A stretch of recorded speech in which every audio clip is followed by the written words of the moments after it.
In this scenario, Chematech is wanting to determine which filtration assembly method is the most efficient as measured by units produced over a given time period. And we're going to assume that the time period is day. Below are the number of units assembled by method. So here you have method A, method B, method C, and here are each of the unit volumes produced for the 5 days observed for each method. So below is the output from an ANOVA analysis conducted using Excel analysis tool pack. We're going to pay attention to a few different areas here. One is going to be average or the mean. That's how it would be said in potentially more sophisticated software packages. Over here we're going to pick up the F value, the P value, and the F critical value. And as necessary, we're going to go and use the mean square error or MSE. As such, you're the production supervisor and need to make a recommendation to the plant manager as to which process to use going forward. The plant manager is a strong, data-savvy manager, thus any recommendation needs to be supported using clear and concise findings, evidence, and results.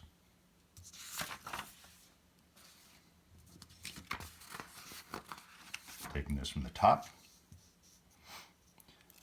what is an appropriate research question? Pretty straightforward. We want to find the most efficient production method.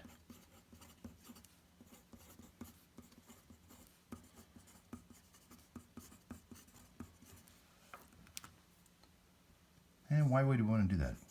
A couple of reasons you want to do that is one is that the more units you produce, the more you're able to keep up with your customer demand. The second one is you're able to spread your fixed costs over more units, thereby reducing your cost per unit, which in turn reduces your COGS and your gross margins go up. All good outcomes. What is an appropriate research question? Which production method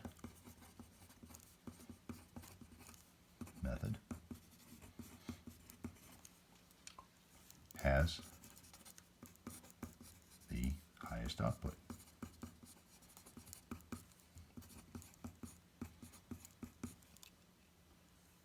Measured by units per day. That being said, what is the most appropriate null and alternate hypotheses? HO, here's HA, and HO is going to be mu sub A, mu sub B, mu sub C are all equal. The alternate is just the opposite. Mu sub A does not equal mu sub B, does not equal mu sub C. As such, we would reject if at least one of these is unequal to the other and come back and accept the alternate once you reject the null at some significance level. What type of hypothesis test would you conduct? Define the variables and the confidence level. We're going to conduct an ANOVA analysis.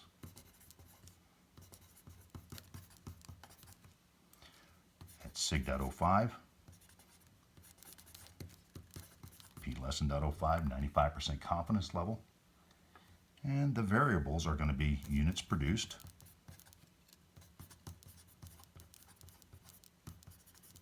and days, or day, units produced per day. As for invalidity and reliability exposure, a couple of areas you'd want to go after. The most common is the sample size.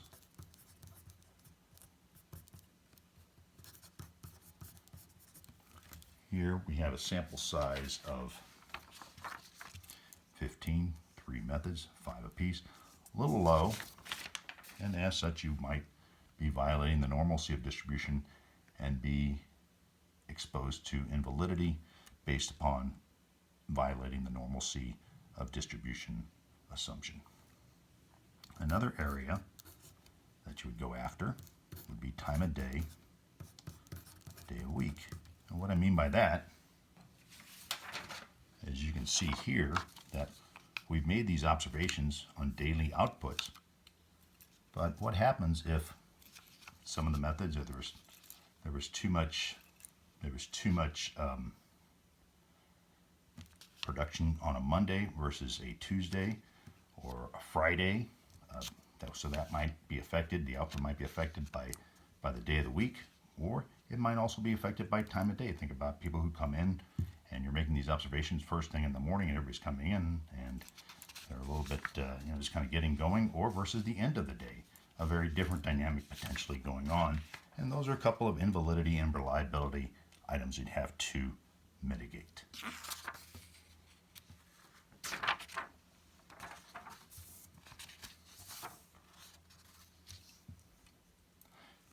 Now what we want to do is we want to go ahead and we want to create our test model. First question is, what is the test model critical value? We come back to our ANOVA output, and you can see right here, 3.8853. I'm going to round that up to F sub alpha is equal to 3.9. Your critical value is 3.9.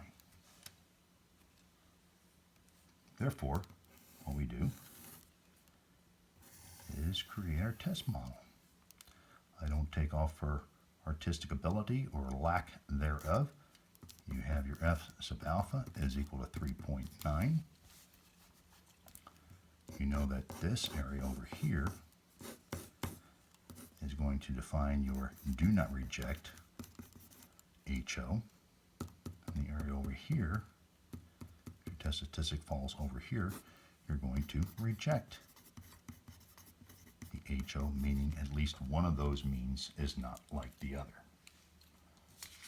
The F value test statistic is the other F value that you provide, that's provided from your ANOVA output, 9.175. I'm just going to round that up to 9.2.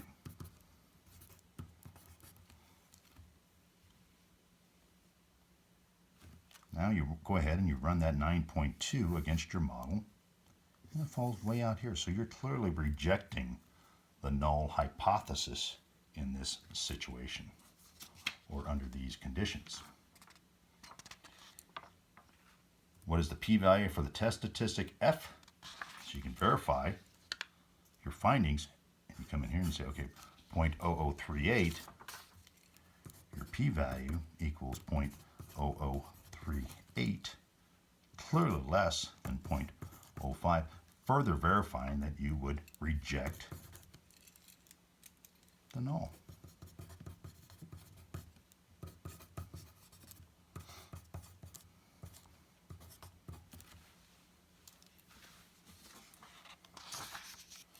Stating that HO, mu sub A, mu sub B, mu sub Z, we're going to reject that at sig.05, and we're going to come back and accept the alternate.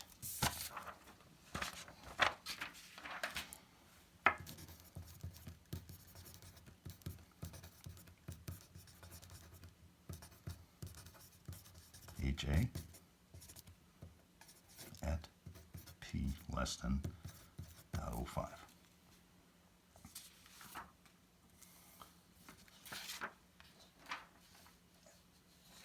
With all that being said, we clearly have a situation where the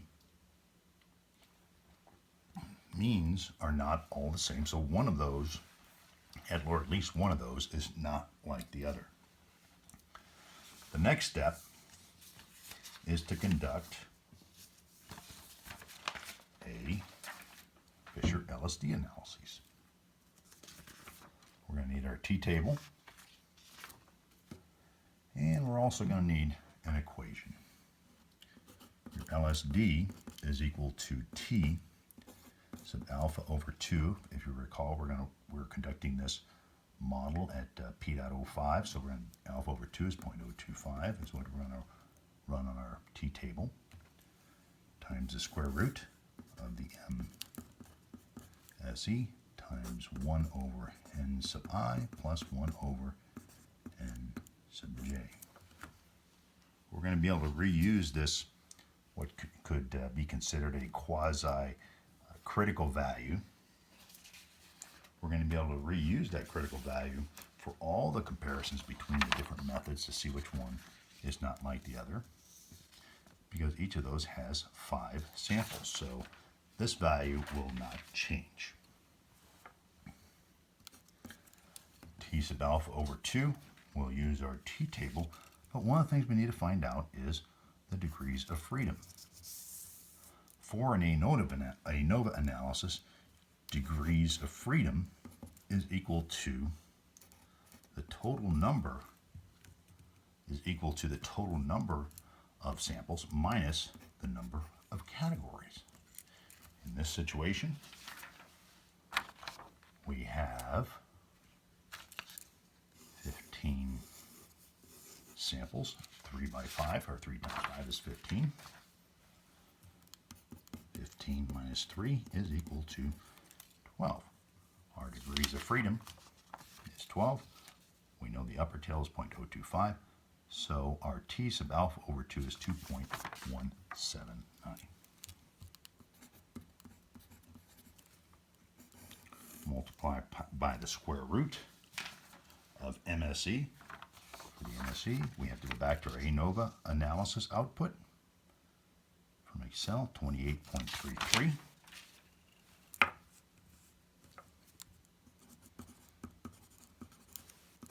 Times 1 over 5 plus 1 over 5. And if you put that into your calculator, you would end up with a value of 7.34. Therefore, any comparison where the test statistic for the individual comparison between each of the matchings, x bar sub A, x bar sub B as an example, if that goes over 7.34, you know that the values are not the same. You'll do x bar sub A minus x bar sub B, x bar sub B minus x bar sub C, and then last but not least, x bar sub C minus x bar sub A. And these are all absolute values, so it really doesn't matter what order you put these in. X bar sub A minus x bar sub C is x bar sub A, 62 and 66. So we're going to subtract 62. Again, doesn't make any difference which order you put these in.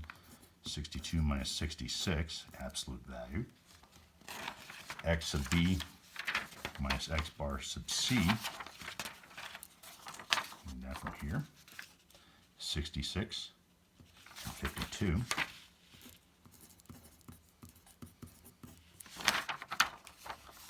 And C minus A is 52 minus 62.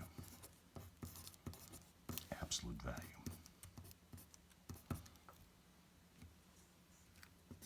Test statistic for each one of these matchings is going to be 4, 14, and 10. And then you compare that to 7.34. Clearly, there's a difference between x bar sub B and x bar sub C, x bar sub C and x bar sub A. So by logic, if x bar sub A minus x bar sub B is the same, the one that is different from the other is method C. Now, we've determined that we're going to reject the null.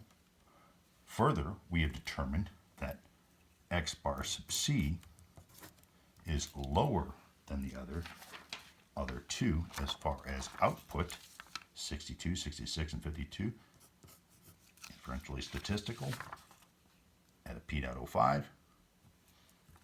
X bar sub C, you would not select. Method method C. However, you still have to make a decision. You still have to make a recommendation to the plant manager. Therefore, you have to come up with another selection criteria.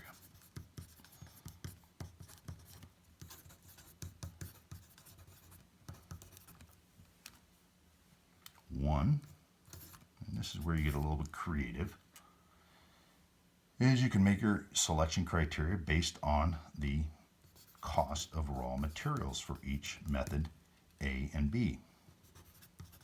And now you're trying to make a decision between A and B. So you'd say, what is the raw material cost difference? Another criteria that you could insert into the discussion is you could state which supplier to the method, A or B,